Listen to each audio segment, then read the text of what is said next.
In some ways, it's going to come down to what the policy framework is, that that's going to exist, for the U.S. in I think the U.S. in particular, but other developed economies. If Hmm. you just take, for instance, something like putting 60% tariffs on China, which is a proposed policy, or at least a talked about policy from one of the presidential candidates, that type of magnitude of tariff policy essentially totally changes the economics of onshore versus offshore production, or nearshore versus far offshore production.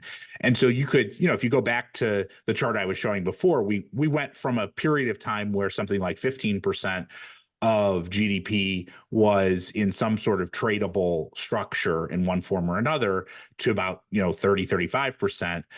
There's no reason why we couldn't go back to 15%, let's say, something back to sort of the average, pre post World War II, in an isolationist environment. I'm not saying that necessarily that's a certainty that we're going to go there. Just saying, if you're thinking about what this could look like in a sort of, let's call it a maxi isolationist environment, you could get to something that looks in that order of magnitude, particularly on a blocks perspective. So maybe not USA in particular, but like US, Canada, Mexico as a block, or Western Right. Hemisphere as a block.